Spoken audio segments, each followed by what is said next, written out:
ये सब क्या हो रहा है? विद्रोह की तैयारी?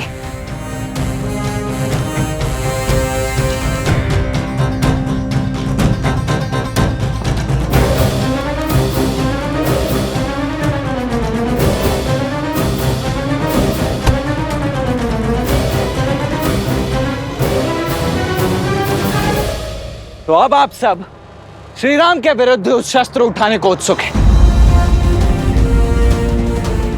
क्या यही है श्री राम और अयोध्या के प्रति आपका सम्मान?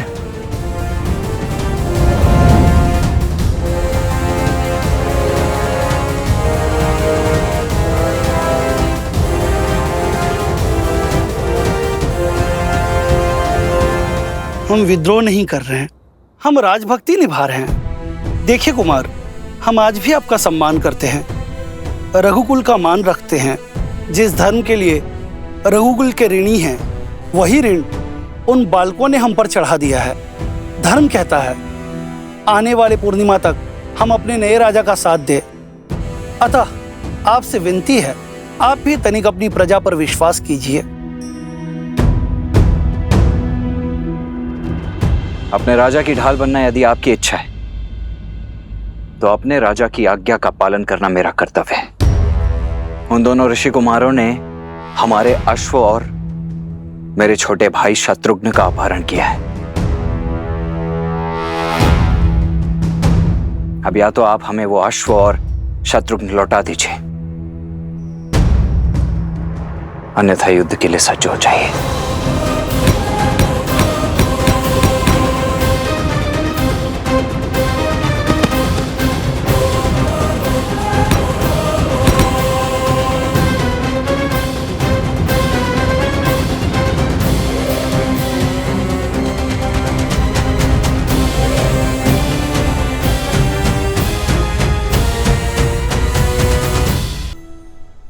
हमने आपसे पहले भी कहा था, महाराज और युवराज यहाँ नहीं है, वे किसी उद्देश्य पूर्ति हेतु बाहर गए हैं। यदि आप उनके बिना भीतर आना चाहते हैं तो आपको हमें मृत्यु के घाट उतारना होगा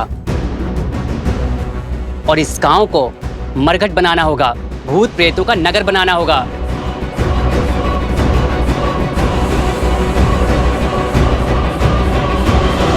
माता, जब आपकी माता ने आपकी प्रतिमा को यज्ञ में विराजमान देखा तो वो भाव विभोर हो उठी। माता, वो आंखों में आंसू लिए कहने लगी कि प्रभु श्री राम को पहचानने में भूल हुई उनसे।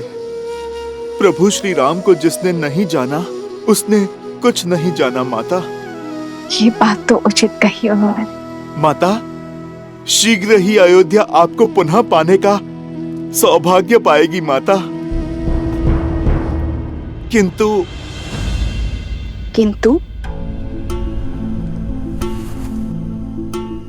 किंतु माता, एक प्रश्न है जो और प्रतीक्षा नहीं कर सकता। माता, ये मन भी कितना विचित्र है।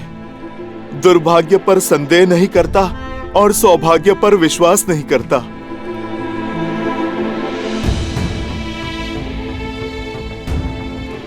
पुत्र का अधिकार है कि मन में उठ रहे हर संशय अपनी माता के सामने रखे। बताओ पुत्र, क्या शंका है तुम्हें? माता, मेरा मन सत्य जान चुका है, किंतु ये सब कुछ आपके मुख से सुनना चाहता है। माता, क्या कुमार लव और कुश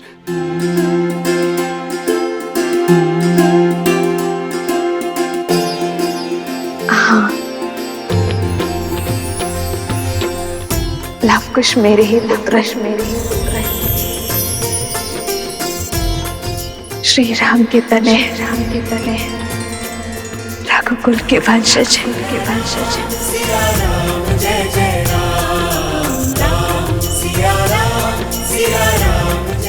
माता, मैं जानता था, मेरा मन झूठ नहीं कह सकता। माता, वो दोनों मेरी माता के पुत्र हैं, मेरे छोटे भाई हैं, मेरे छोटे भाई हैं। माता, मेरे छोटे भाई हैं। लवकुश मेरे छोटे भाई हैं। माता, हनुमान इतनी आयु में भी बचपना। अब माता के सामने तो ये पुत्र बच्चा ही रहेगा ना माता। और फिर माता, बात भी तो ऐसी ही है। मैंने तो लव कुश को देखते ही उनमें आपकी और प्रभु की छवि पाली थी माता। उनकी कला, उनका तेज, उनका शौर्य बिल्कुल प्रभु की भांति है। मेरे प्रभु और मेरी माता की आत्मा का विलक्षण संगम है दोनों।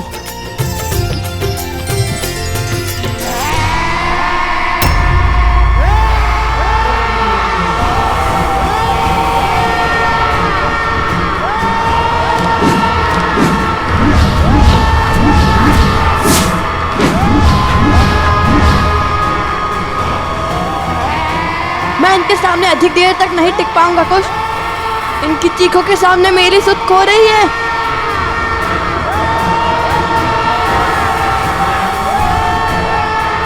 कुश, ये तो रुक ही नहीं रहे।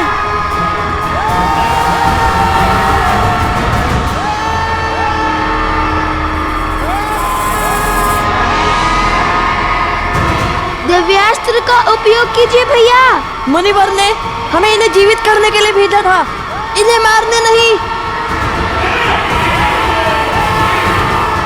मिल गया उपाय। हनुमान, संभालो स्वयं को। माता, मैं क्या करूं? मन उल्लास के सागर में गोते खा रहा है। उन्हें यहाँ वन में नहीं, वहां महलों में होना चाहिए। राजकुमारों के भांति जीना चाहिए माता। समर्पण से बोए और प्रेम से सींचे दाम्पत्य को खंडित करने का साहस कहां से लाती है नियति? क्या मैं अयोध्या के कल को आज उनके पिता के सम्मुख नहीं ले जा सकता माता? क्या प्रभु और आपके पग में पड़ी वियोग की बेड़ियों को मैं नहीं काट सकता माता?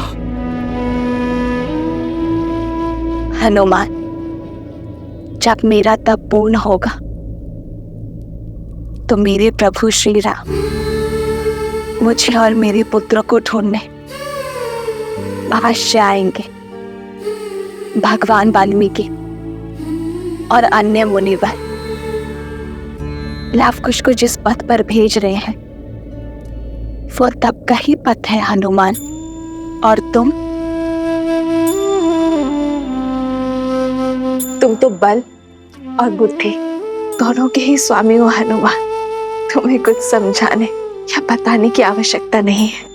जो उचित लगे वो करो। जब लव कुश का जन्म हुआ था तो शत्रुघ्न भैया यहाँ आए थे। तब मैंने उनसे कहा था, सूर्यवंश के इन सूर्य का तेज अयोध्या तक नहीं पहुंचना चाहिए। आप किसी से कुछ नहीं कहेंगे भैया, किंतु तुम्हें कोई आज्ञा, कोई आदेश नहीं दूंगी, क्योंकि मेरे पुत्र हनुमान का निर्णय अनुचित हो ही नहीं सकता। माता, आपने मुझे डाल दिया ना धर्म संकट में। मेरा मन कहता है कि अभी प्रभु को सब सत्य बता दूं, किंतु धर्म तपस्या भंग करने का मैं अपराध नहीं करना चाहता माता।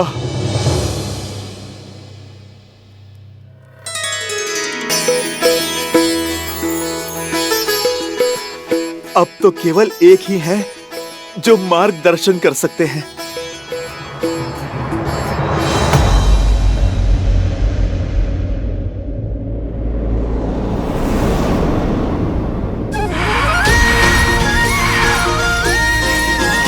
किंतु तुम्हें कैसे ज्ञात हुआ कि उनकी शिखा बांधने से वे शांत हो जाएंगे? इतना भी अज्ञानी नहीं हूँ मैं भैया। भूल गए भैया, बालपन में जब बालपन?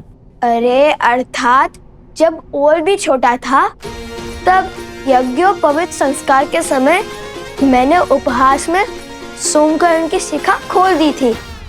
तब माता ने बताया था, शिखा ऊर्जा को शीश चक्र को चारों ओर केंद्रित करती है। व्यक्ति को उच्च चेतना और दिव्य ऊर्जा से जोड़ती है। इसे खोलकर रखने से ऊर्जा अधिक स्वतंत्र रूप से प्रवाहित हो सकती है और बांधने से रुक सकती है, जिससे व्यक्ति का मन और मस्तिष्क भी स्थिर हो जाता है। अति उत्तम। चलो, कुछ तो पाठ स्मरण है तुम्हें।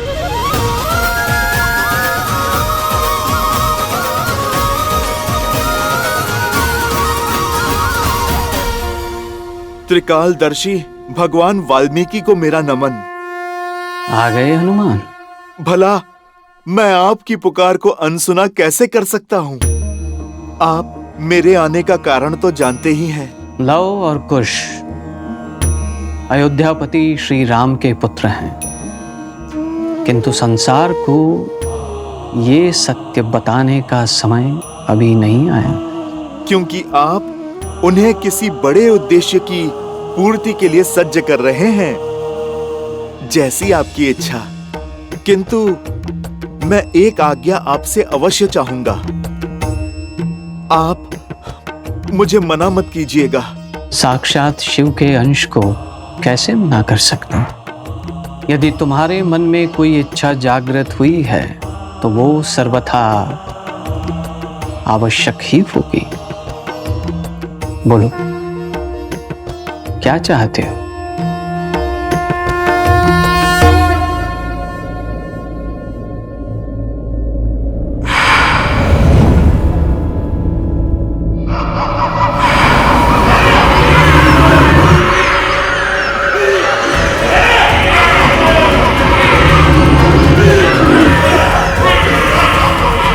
भैया, इन सब की शिखा बांधना तो संभव नहीं है। अब क्या करे कुश?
हनुमान जी, ये अवश्य ही अश्वमेध का अश्व लेने आए होंगे।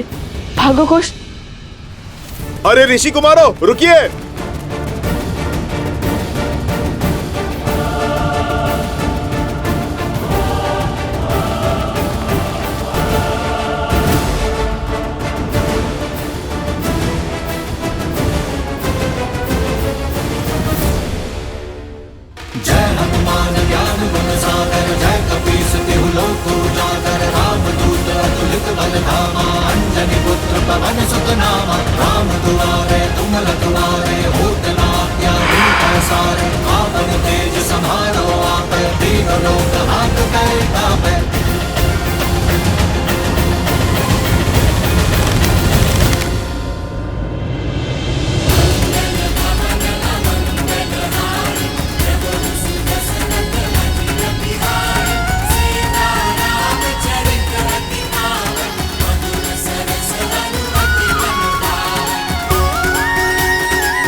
लवकुश मेरे ही पुत्र है, श्री राम के तने हैं, रघुकुल के वंशज हैं। आगे मत बढ़ना, अन्यथा अपने बाण से छल्ली कर देंगे हम। मेरे भैया मुझसे नहीं कहते। रुक जाइए हनुमान जी।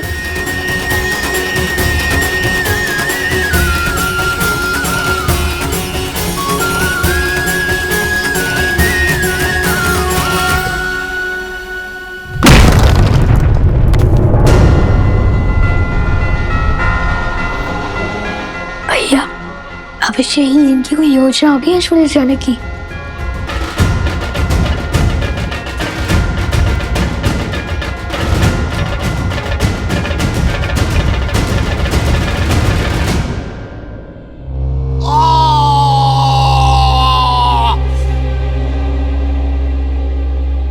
पिछले 15 वर्षों से राम उसके राज्य को जितना नीचे धकेलने का प्रयास कर रहे हैं वो उतना ही ऊंचा उठता जा रहा है। राम ने सहस्त्रों राक्षसों का संहार किया, अयोध्या में समृद्धि और शांति की ध्वजा लहराई। वहां ना कोई अब भिक्षा मांगता है ना कोई चोरी करता है। उसने सब कुछ पा लिया और हमने सब कुछ खो दिया। आपका पुत्र, आपका राज्य, आपका सम्मान, आपके भाग में केवल एक जीत आई, राम और सीता का वियोग, और कुछ नहीं। आपकी पराजय हो चुकी है।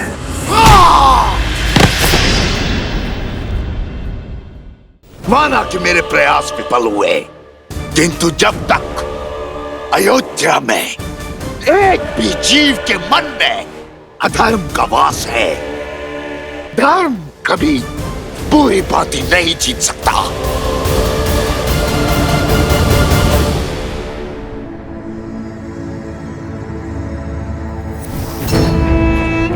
सत्य अनेक अर्थी नहीं होता है, उसका केवल एक ही अर्थ होता है, एक ही रूप होता है, एक ही स्वरूप होता है। जबकि मिथ्या शास्त्रों मुखोटे लेके घूमता है। दूध में दही की एक बूंद की भांति होता है। पहले पहले तो कुछ नहीं बदलता, किंतु फिर सत्य का स्वरूप भी बदल देता है। अगली चाल क्या होगी महाराज? अश्व। लव कुश ने उसे यही कहीं छुपाया होगा। मार डालो उसे। लक्ष्मण को वो अश्व जीवित नहीं मिलना चाहिए। अश्व मरा तो राम कभी उन बालकों को क्षमा नहीं करेगा। उनका अंत होगा और तब हम उनका सत्य संसार के सामने लाएंगे। सीता इस विश्वासघात को कभी नहीं सह पाएगी। पति से वियोग का विष तो पी गई, किंतु पुत्रों की मृत्यु का दंश नहीं सह पाएंगे और सीता की मृत्यु राम के अंत का कारण बनेगी।